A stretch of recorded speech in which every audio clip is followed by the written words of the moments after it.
El tribunal no es una película, señor Reeves, dijo el juez Clarence Thomas con una sonrisa irónica. La sala estaba en silencio. La nación entera, sin saberlo, estaba a punto de presenciar algo que jamás olvidaría. Kenu Reeves se encontraba solo frente a la Corte Suprema de los Estados Unidos. Sin abogados. Sin papeles. Sin cámaras. Solo un hombre. Un propósito. Y un legado que honrar. Todo comenzó con una carta. Una escrita por Jacob Heller, un veterano condecorado, quien había sido desalojado de su hogar tras una orden ejecutiva conocida como la Orden 1429. Una medida que, bajo la excusa de la seguridad nacional, permitió a los bancos expropiar propiedades de aquellos considerados riesgo de inestabilidad. Jacob murió 2 semanas después del desalojo. Su nieta, Olivia, de 12 años, envió la carta a Kenu. No pido justicia para mí, decía Jacob en la carta, sino para todos los que ya no tienen voz. Si alguien puede alzarla, que lo haga. Kenu lloró al leerla. Y decidió hablar. Presentó una demanda simbólica ante la Corte Suprema, Reeves v.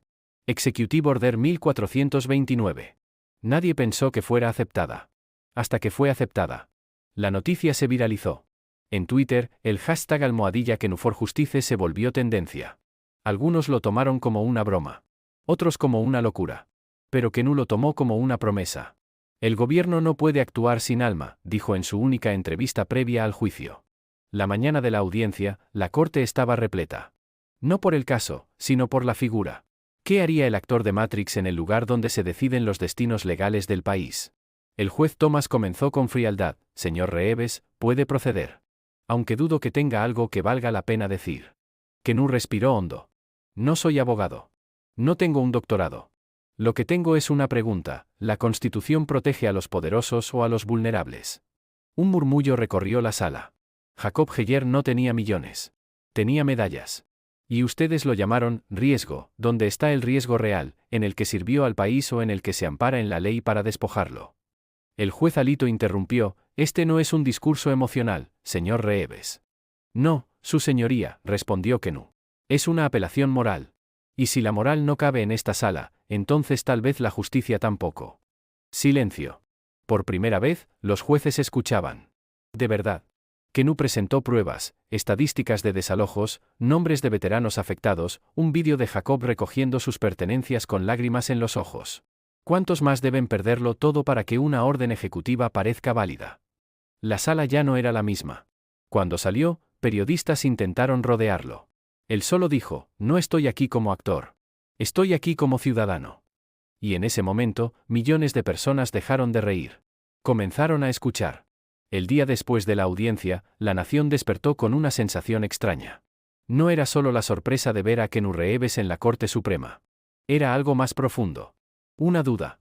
¿Y si tiene razón?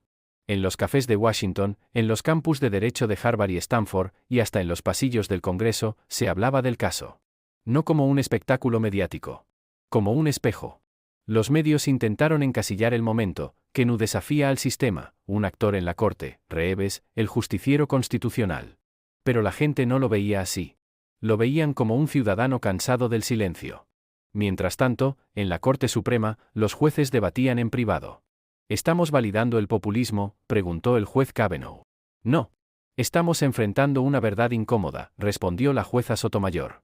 Reeves no está aquí por fama. Está aquí porque nadie más lo estuvo. Esa noche, Kenu caminó solo por el National Mall. Nadie lo detuvo. Nadie lo saludó. Pero en un banco, una mujer sin hogar le dijo: gracias. Por Jacob. Por todos. Kenu se sentó junto a ella. No he ganado nada, respondió. Has hecho que escuchen. Eso ya es mucho. Al día siguiente, un grupo de estudiantes de Derecho organizó una vigilia frente al tribunal. Velas, copias de la Constitución y pancartas que decían: la justicia no actúa sola. Los jueces lo vieron desde las ventanas. El juez Clarence Thomas, quien había sido sarcástico el día anterior, comentó en privado: este hombre logró más en 24 horas que 1000 abogados en 10 años. Mientras tanto, el gobierno federal comenzaba a sentir presión. La Orden Ejecutiva 1429, hasta entonces ignorada por los medios, ahora estaba en el centro de la conversación. Activistas legales comenzaron a investigar su origen. Descubrieron que había sido redactada sin revisión ética, y que sus efectos dañaban principalmente a veteranos, minorías y personas en situación de pobreza. Una ex asesora del Congreso publicó un tuit. Kenu no vino a actuar. Vino a exponer. Dentro del tribunal, se programó una segunda audiencia. Esta vez, el tribunal completo estaría presente. Incluida la jueza Verónica Steele. Reconocida por su carácter frío y su apego rígido a los procedimientos. Será interesante ver cómo responde a una apelación del alma, comentó un periodista. La nación esperaba. Pero Kenu no hablaba con la prensa. No buscaba atención. Estaba en casa de Olivia, leyendo el diario de Jacob. En una de las últimas páginas, el veterano había escrito: si alguien habla por mí, que no lo haga con rabia. Que lo haga con honor. Kenu cerró el cuaderno. No hablaré para vencer. Hablaré para recordar. La siguiente audiencia sería diferente. No solo sería legal. Sería histórica. La sala de la Corte Suprema estaba más llena que nunca. No solo de abogados, periodistas o curiosos. Había veteranos, trabajadores, estudiantes, gente común que jamás había pisado un tribunal. Pero hoy estaban allí, por Jacob. Y por Kenu. En la mesa de los jueces, Verónica Steele observaba con una expresión indescifrable. Tenía fama de implacable, de racional hasta lo inhumano. Cuando el reloj marcó las 9 de la mañana, la audiencia comenzó. El juez Roberts habló primero. Señor Reeves, puede proceder. Esta vez, le escucharemos todos. Kenu se levantó. Llevaba la misma chaqueta que el día anterior. Ningún abogado lo acompañaba. Solo su presencia. Señorías, comenzó, hoy no hablo solo como ciudadano, sino como testigo de lo que puede hacer una firma. Mostró una copia de la Orden 1429. Este documento, con solo 2 párrafos, destruyó miles de hogares. Despidió a trabajadores. Silenció a veteranos. Todo en nombre de la estabilidad. Punto. Pausó. ¿Estabilidad para quién? El juez Thomas intentó interrumpir. Steele alzó una mano. Déjelo hablar. Kenu continuó. No estoy aquí para desmantelar el sistema. Estoy aquí para recordarle por qué existe. Los jueces escuchaban. Algunos incómodos. Otros intrigados. Entonces, Kenu hizo algo inesperado. Sacó una hoja arrugada de su bolsillo. La carta original de Jacob, dijo. Nunca fue publicada. Nunca fue leída en voz alta. Hoy, lo será. Respiró hondo. Querido país, leyó, no lamento haber servido. Lamento que al volver, mis medallas pesaran menos que mis deudas. Si alguna vez este papel llega a alguien con poder, solo pido que recuerde, no somos números. Somos nombres. Y tenemos historias. La jueza Steele bajó la mirada. Tocó con los dedos su propia insignia de juez. Kenu concluyó. No vengo a exigir. Vengo a invitar.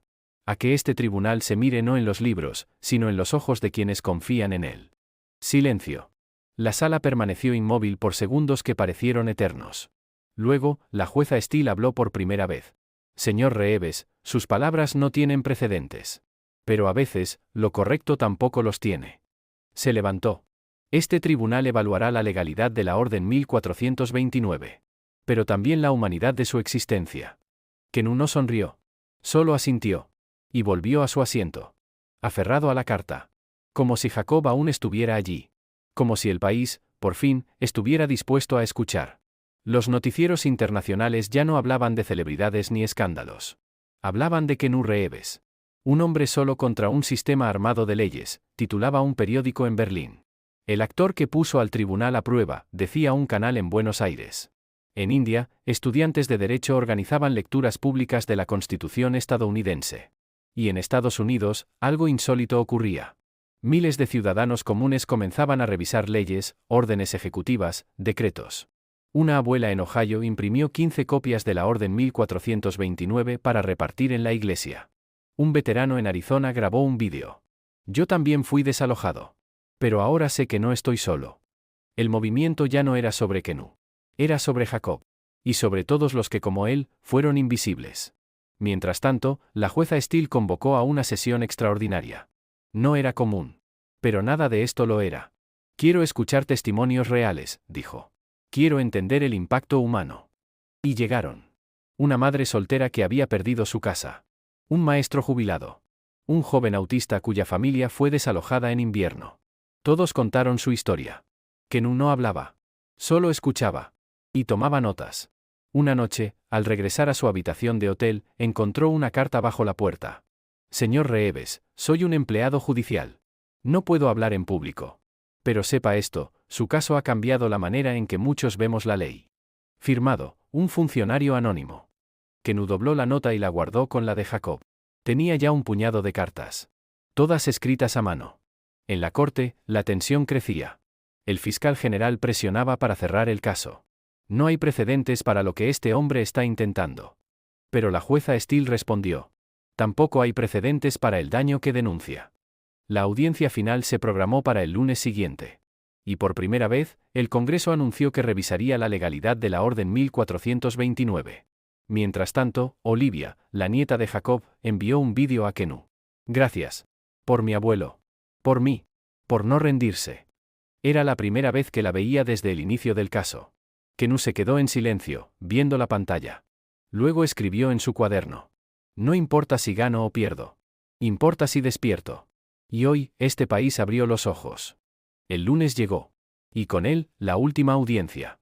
Las calles frente a la Corte Suprema estaban repletas. No de protestas. No de caos. De esperanza. Pancartas que decían, no más invisibles, la justicia es ahora, y, Jacob vive, ondeaban en el viento. Dentro de la sala, la tensión se podía cortar con un suspiro. La jueza Verónica Steele presidía. A su derecha, el juez Roberts. A su izquierda, la jueza Kagan. Todos en silencio. Kenú entró con paso sereno. Llevaba el mismo portafolio gastado. En su interior, solo una cosa, el diario de Jacob. Cuando se le concedió la palabra, respiró hondo. Hoy no vengo a hablar como Kenú Reeves, dijo. Vengo a hablar como hijo de un país que me enseñó que la ley es sagrada. Pero también que debe servir a quienes no tienen voz. La jueza Steele lo observó detenidamente. Señor Reeves, ha tenido la oportunidad de presentar su caso, ¿tiene algo más que añadir antes del fallo? Kenú asintió. Sí. Solo una historia más. Abrió el diario. Comenzó a leer. Un día, mientras servía en Afganistán, recibí una carta de mi nieta. Decía, abuelo, ¿los héroes también tienen miedo? Yo respondí, claro que sí. Pero lo enfrentan. Kenú cerró el cuaderno. Hoy, todos ustedes tienen miedo. Miedo a lo nuevo. A lo no tradicional. A que un actor hable en una corte. Pausa. Pero les pido que enfrenten ese miedo. No por mí. Por Jacob. Por Olivia. Por todos los que nunca pudieron entrar en esta sala. Los jueces se mantuvieron en silencio. Hasta que la jueza Steele habló. Este tribunal ha deliberado. Y hemos llegado a un veredicto. La sala contuvo la respiración. Consideramos que la Orden Ejecutiva 1429 es inconstitucional en su forma actual. Un murmullo de sorpresa. Lágrimas. Abrazos. Y recomendamos su inmediata revisión legislativa. Kenú no sonrió. Solo cerró los ojos. La jueza continuó. Señor Reeves, no tiene título de abogado. Pero ha defendido el espíritu de la ley con una elocuencia que pocas veces vemos. Y entonces, algo insólito ocurrió. El juez Roberts se levantó. Caminó hasta Kenú. Y le estrechó la mano. No todos los días la corte escucha a un ciudadano con más claridad que a 100 abogados, dijo. Afuera, las noticias explotaban. La corte revierte la 1429. Reeves gana el caso del siglo. Pero para Kenú, no se trataba de ganar. Se trataba de devolver la dignidad. Cuando salió del tribunal, las cámaras lo esperaban. Él alzó el diario de Jacob y dijo. Este es el verdadero héroe. Yo solo fui el micrófono. La noticia dio la vuelta al mundo. No fue solo un fallo judicial. Fue un símbolo. Un actor restauró la fe en la justicia, decía The Guardian. En Francia, Kenú Reeves, del cine a la conciencia nacional. En Japón, el samurái de la ley. Pero Kenú se mantuvo en silencio. No dio entrevistas. No asistió a celebraciones. Desapareció por unos días. Hasta que lo encontraron, en un lugar inesperado, el cementerio donde descansaba Jacob Heyer. Entre árboles antiguos y cruces oxidadas. Olivia estaba con él. Llevaba una bandera estadounidense. Pero no era una bandera común. En su centro, una frase bordada. Si las leyes impiden la justicia debe despertar a la ley. Kenú se arrodilló. Colocó sobre la tumba una copia del fallo judicial. No fue tu carta, Jacob, murmuró. Fue tu dignidad. Ese mismo día, recibió una invitación del presidente para visitar la Casa Blanca. Rechazó. No fue un acto político, escribió. Fue humano. En Harvard, se creó un nuevo curso, el valor constitucional, el caso Reeves. Y en redes sociales, nació un nuevo movimiento. Almohadilla habla como Kenú, donde miles compartían injusticias con serenidad y respeto. Pero el mayor cambio ocurrió en los tribunales. Los jueces comenzaron a escuchar con más atención. Los abogados a hablar con más claridad. Y los ciudadanos, a creer de nuevo. Una década después, durante la inauguración de un monumento a La Voz del Pueblo, Kenú fue invitado a hablar. Su cabello, ahora canoso. Su voz, la misma. No vine a enseñar, dijo. Vine a aprender. Y aprendí que la verdad no necesita escenario. Solo necesita valentía. Retrocedió unos pasos. Y dejó a una nueva generación con un mensaje. No necesitas ser abogado para defender la justicia. Solo necesitas ser humano. Pasaron los años. Pero la historia quedó grabada. No en mármol. En memoria viva. Cada 14 de marzo, miles se reunían frente a la Corte Suprema. No para protestar. Para recordar. Velas, cartas y copias del diario de Jacob llenaban la escalinata de mármol. Ese día ya tenía nombre, el Día de la Voz Silenciada. Kenú Reeves nunca volvió a hablar en público sobre el caso. Pero cada año, llegaba en silencio. Con gorra y abrigo. Sin cámaras. Solo con un ramo de lirios blancos. Se detenía frente al monumento, tocaba la placa que decía. Aquí, una voz quebró el eco del silencio. Y desaparecía entre la multitud. Olivia, ahora abogada de derechos civiles, se convirtió en referente nacional. Defendía a veteranos, a inmigrantes, a los olvidados. En una entrevista, le preguntaron. ¿Qué la inspira? Ella respondió. Mi abuelo. Y un hombre que me enseñó que el amor por la justicia no se actúa, se vive. La Corte Suprema, desde entonces, abrió una línea permanente de participación ciudadana. Un espacio donde cualquier persona, sin ser abogado, podía presentar inquietudes directamente a una comisión judicial. Se llamaba La Voz de Jacob. El símbolo era una pluma. No una espada. Mientras tanto, en escuelas y universidades, una nueva frase comenzó a enseñarse. El precedente más poderoso es el del corazón. En un rincón del Museo Nacional de Historia, se exhibía una vitrina especial. La chaqueta gastada de Kenú. El diario original de Jacob. La bandera bordada por Olivia. Y una hoja escrita a mano. Si alguien habla por mí, que no lo haga con rabia. Que lo haga con honor. Ese papel, con los años, se convirtió en juramento para muchos jóvenes abogados. Y así, lo que comenzó como una audiencia inusual, terminó siendo el renacer de una conciencia colectiva. En una sociedad saturada de gritos, una voz tranquila cambió el rumbo. Y Kenú Reeves, sin títulos ni toga, fue recordado como algo más grande que un actor. Como el eco de los que no fueron escuchados.